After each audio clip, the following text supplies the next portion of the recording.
Welcome to the third tutorial of MS Word. आज की video में हम डिज़ाइन और पेज लेआउट के टैब में देखेंगे। अगर आपने पहली वीडियोस होमो इंसर्ट वाली नहीं देखी तो पहले वो देख लें, उसके बाद इस थर्ड वीडियो के ऊपर आएँ। और अगर अभी तक आपने चैनल को सब्सक्राइब नहीं किया तो सब्सक्राइब कर दें ताकि इस तरह की इंफॉर्मेटिव वीडियोस आपको मिलती रहें। Let's start our video. सबसे पहले आपको करना ये है कि जैसे ही आप डिज़ाइन टैब के अंदर जाते हैं तो आपके सामने डिफरेंट तरह के टैब्स ओपन हो जाते हैं जो कि आपको गाइड करेंगे कि आप अपना थीम कौन सेलेक्ट करना चाहते हैं, उसका कलर क्या रखना चाहते हैं, उसके फ़ॉन्ट्स क्या रखना चाहते हैं। इससे फ़ायदा ये होता है जब आप एक थीम सेलेक्ट कर लेते हैं तो आपका पूरा का पूरा डॉक्यूमेंट उसी थीम के ऊपर डिज़ाइन होता है। तो आपको थीम सेलेक्ट करेंगे तो इस तरह से डिफरेंट तरह के टाइटल्स और मुख्तलिफ चीज़ें आपके सामने आ जाएँगी। इसको सेलेक्ट करने के बाद आपका पूरा का पूरा डॉक्यूमेंट उसी फ़ॉन्ट, उसी थीम के अंदर चलेगा, उसके टाइटल के साइज़ेज़, उसके हेडिंग फर्स्ट ऑर्डर, सेकंड और थर्ड ऑर्डर हेडिंग जो हैं, वो उस तरह से चलती हैं। इसी तरह से आप यहाँ पर अपना जो है कलर स्कीम यूज़ कर सकते हैं और अगर आप जो ऑलरेडी मेंशन फ़ॉन्ट है, उनको नहीं भी रखना चाहते, तो आप अपने फ़ॉन्ट चेंज कर सकते हैं। जैसे मैंने अभी फ़ॉन्ट चेंज किया, तो ये देखें, यहाँ से मेरा फ़ॉन्ट वही आ गया फ्रैंकलिन जो मैंने वहाँ से सिलेक्ट किया था। इसी तरह इन थीम्स को आप डिफ़ॉल्टली जो है वो सिलेक्ट कर सकते हैं, पैराग्राफ की स्पेसिंग को आप चेंज कर सकते हैं। फॉर एग्ज़ाम्पल मैंने अभी यहाँ जिस तरह 3 जो है रैंडमली वर्ड्स लिखे हैं, मैं जब पैराग्राफ स्पेसिफाई कर जाता हूँ, तो यहाँ से डिफरेंट तरह के ऑप्शन के साथ मैं इनको तंग या खुला कर सकता हूँ। ये सब डिपेंड करता है कि आपकी रिक्वायरमेंट क्या है। उसके बाद डिज़ाइन टैब के अंदर आपके पास आ जाता है वाटरमार्क का ऑप्शन। आप किसी फ़ाइल को कॉन्फिडेंशियल रखना चाहते हैं, कोई स्पेसिफिक मैसेज देना चाहते हैं, अपना नेम ऐड करना चाहते हैं, तो वो यहाँ पर आप कर सकते हैं। जैसे मैंने अभी जो बिल्ट इन टैब है डू नॉट कॉपी और कॉन्फिडेंशियल का वो यूज़ किया, साथ ही साथ आप कस्टम वाटरमार्क भी यूज़ कर सकते हैं, आप कुछ भी लिखना चाहें। फॉर एग्ज़ाम्पल कि ये कॉपीराइटेड है, आप इसको फ़ोटोकॉपी वगैरह या इसको कहीं पोस्ट नहीं कर सकते या जो भी करेंगे आप यहाँ पे लिखेंगे वो यहाँ पर आ जाएगा। साथ ही साथ डिज़ाइन के ऑप्शन हैं, फ़ॉन्ट साइज़ेज़ हैं, फ़ॉन्ट स्टाइल हैं, कलर आप कैसा रखना चाहते हैं, डार्क रखना चाहते हैं या लाइट रखना चाहते हैं, ये सब कुछ आपकी सेटिंग यहाँ पर आपको मिल जाती है। और जब ये एक दफ़ा आप सेलेक्ट कर लेंगे, ये पूरे के पूरे डॉक्यूमेंट पे इसी तरह से चलता जाएगा। अभी मैंने इसके कलर को डार्क किया, इसके अब मैं साथ साइज़ को चेंज कर रहा हूँ, ऑटोमेटिक पे रखेंगे तो पूरे पेज पे आएगा। साथ ही साथ इसकी जो लेआउट है वो हॉरिज़ॉन्टल और डायगोनल उसको आप देख सकते हैं। इस टैब के अंदर अब आप जब आएँगे पेज कलर में तो यहाँ से आप पेज कलर जो भी रखना चाहें, अगर स्पेसिफिकली आप कलर प्रिंट निकालना चाह रहे हैं या कोई लेटर या कार्ड डिज़ाइन करना चाह रही हैं, तो यहाँ से आप पेज कलर सेलेक्ट कर सकते हैं। पेज के बॉर्डर लगा सकते हैं, बॉर्डर में भी आपको डिफरेंट तरह के साइज़ेज़, डिफरेंट तरह के बॉर्डर्स, उनका जो मोटाई है, यहाँ से आप सिलेक्ट कर सकते हैं, उनका कलर यहाँ से सिलेक्ट कर सकते हैं कि कितना उसको ब्रीक या आप थिक रखना चाह रहे हैं। ये सारे के सारे ऑप्शन आपको यहाँ पर डिज़ाइन टैब के अंदर मिल जाते हैं। फॉर एग्ज़ाम्पल यहाँ से हमने ऑलरेडी एक बॉर्डर लगाया और अगर हम बॉर्डर की जगह आर्ट ऐड करना चाहें, जिस तरह कि मैं यहाँ पे स्क्रॉल डाउन कर रहा हूँ, तो आप कोई भी आर्ट ऐड कर सकते हैं। मैंने यहाँ स्टार्स का किया, कलर वाइट कर दिया, तो ये देखें सारा जो वाइट कलर का टैब है, वो आपके सामने विज़िबल हो गया है। साथ ही साथ आप नेक्स्ट ऑप्शन में यहाँ पर ये कर सकते हैं कि पेज लेआउट पर जाएँ और उसके बाद आपके पास सबसे पहला ऑप्शन आ जाता है मार्जिन्स का।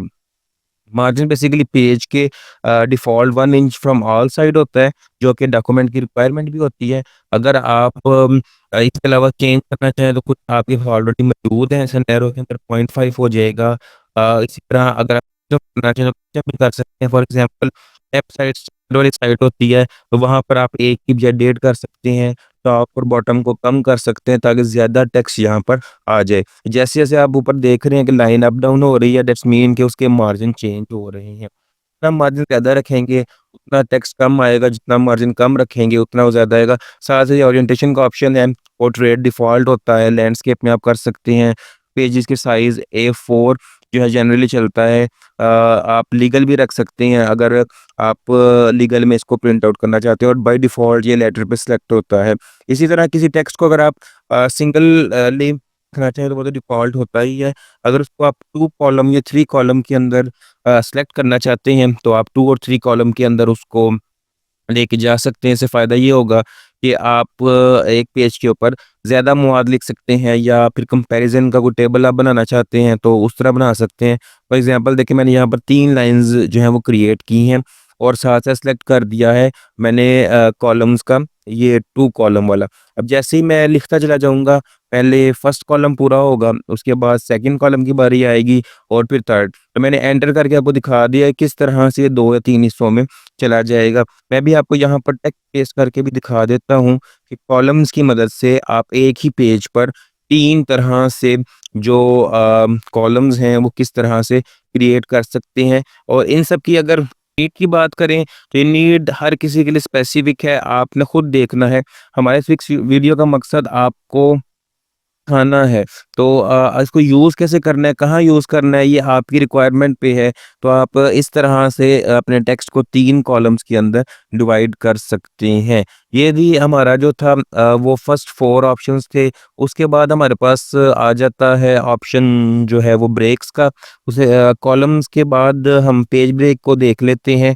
लेकिन पेज ब्रेक को देखने से पहले उससे पहले हम करते ये हैं कि अपना एक और पेज जो है वो क्रिएट कर लेते हैं ताकि आपको जो ये पेज ब्रेक्स और सेक्शन ब्रेक्स जो है इसका ये समझ आ जाए कि ये यहाँ कहाँ पर यूज़ होता है। बेसिकली ब्रेक्स यूज़ होती हैं जब आपने अपने अगले पेज को पिछले पेज से अलग रखना हो। आप जब उसे सेलेक्ट करते हैं और ऊपर वो जिस तरह मैंने भी किया लिंक टू प्रीवियस ख़त्म कर देते हैं, तो फर्स्ट पेज के ऊपर आप कुछ भी टाइप करेंगे ख़ास तौर पे हेडर फुटर के अंदर जो रनिंग हेडर फुटर होते हैं, बार-बार चलने होते हैं, तो उसका इम्पैक्ट जो है वो द आप जैसे कि देख सकते हैं सेकंड पेज पे नहीं आएगा क्योंकि हमने उसे प्रीवियसली लिंक ख़त्म कर दिया है। जैसे ही आप उसे लिंक टू प्रीवियस करेंगे, साथ ही वही टेक्स्ट यहाँ पर भी आ जाएगा और ये ख़त्म करने पर ना ही नंबरिंग आपकी वो चलेगी, ना ही पिछला कोई मवाद आएगा। फॉर एग्ज़ाम्पल आप शुरू वाले पेजेज़ अपने बुक्स में ऐसे होता है, थीसिस में ऐसे होता है कि आप रोमन में रखना चाहते हैं और अपनी नंबरिंग को 5 या छठे पेज से जाया करना चाहते हैं। जहाँ से भी आप करना चाहते हैं, वहाँ ब्रेक ऐड करते हैं। तो वहाँ से ऐड करने पर आपका जो नंबरिंग है वो आप इज़िली चेंज कर सकते हैं। उसके बाद हम नेक्स्ट ऑप्शन की बात करें तो नेक्स्ट ऑप्शन में हमारे पास जो है वो लाइन नंबर्स आ जाते हैं और इंडेंट स्पेसिंग आ जाती है।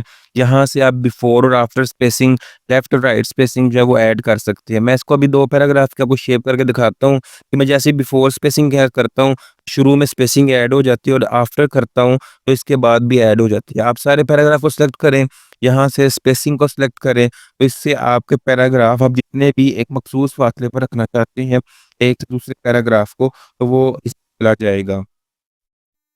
उसके बाद हमारे पास ऑप्शन आता है पिक्चर को चेंज करने का, उसका साइज़ आप चेंज कर सकते हैं, उसको अप एंड डाउन कर सकते हैं। उसके लिए पेज लेआउट में ऑप्शन होता है पोज़ीशनिंग का। एक पेज के ऊपर 6 पोज़ीशनें ये आपको डिफ़ॉल्ट देता है। अपर, मिडल और कॉर्नर राइट साइड पे, इसी तरह सेंटर में और इसी तरह लेफ्ट साइड पे। आप किसी भी कोई पिक्चर को प्लेस करना चाहें तो उसको उसकी स्पे जगह के हिसाब से प्लेस कर दें, तो ईज़िली अपने आप एडजस्ट हो जाएगी, आपको एडजस्टमेंट नहीं करनी पड़ेगी। साथ ही ऑप्शन होता है रैप टेक्स्ट का। रैप टेक्स्ट से फ़ायदा ये होता है कि अगर आप इसको इन टेक्स्ट कर देते हैं तो पिक्चर आपकी आगे-आगे चलती जाएगी। अगर आप इन टेक्स्ट नहीं करते तो आप जब टेक्स्ट लिखेंगे तो आपकी पिक्चर सारी आगे-पीछे हो जाएगी, आपका टेक्स्ट उसको डिस्टर्ब करेगा। इसी तरह अगर आप चाहते हैं कि आप पिक्चर को किसी भी जगह पर मूव कर लें, तो उसके लिए आपको करना ये पड़ेगा कि यहाँ से टाइट का जो बटन है, टाइट स्पेसिंग का सेलेक्ट करें, इस तरह आप मूविंग इसकी किसी भी साइड पर ईज़िली कर सकते हैं। उसके बाद आपके पास ऑप्शन है ब्रिंग फॉरवर्ड का, सेंड बैकवर्ड का। अगर आप पिक्चर के ऊपर कोई टेक्स्ट बॉक्स की फॉर्म में कोई टेक्स्ट लगाते हैं जिस तरह के मैंने लगाया है, तो आप इसको पिक्चर के फ्रंट पे रखना चाहते हैं, लेकिन फ्रंट पे आ नहीं रहा या किसी पिक्चर को 2-3 पिक्चर लगाई हैं, एक को दूसरे के पीछे भेजना चाहते हैं, तो इन ऑप्शंस के ज़रिए से आप बैकवर्ड या फॉरवर्ड कर सकते हैं, जिस तरह कि आपके सामने स्क्रीन पर शो हो रहा है। मैंने ये टेक्स्ट प्लेस किया, अब मैं चाहता हूँ कि ये पिक्चर के बैक साइड पे चला जाए, अगर तो उसके पीछे और कोई पिक्चर है, तो मैं यहाँ से ऑप्शन को सिलेक्ट करूँगा फॉरवर्ड। तो देखिए यहाँ टेक्स्ट है वो पिक्चर के पीछे चला गया। जैसे मैं ब्रिंग फॉरवर्ड करता हूँ या ब्रिंग इन फ्रंट करता हूँ तो वो यहाँ से आगे आ जाता है। इस तरह रोटेट के ऑप्शन से पिक्चर्स को आप डिफरेंट तरह के एंगल्स पर रोटेट कर सकते हैं। अलाइन टेक्स्ट से आप जो इसकी अलाइनमेंट है पिक्चर्स की वो इजीली मूव कर सकते हैं। तो आज की वीडियो में ये हमने 2 टैब्स को देखा। This is all from this video. आप हमारे साथ बने रहिए, सीखते रहिए और नई वीडियो के साथ आपके साथ हाज़िर होंगे। तब तक के लिए मुझे इजाज़त दें। अल्लाह हाफ़िज़ एंड थैंक्स फॉर वॉचिंग।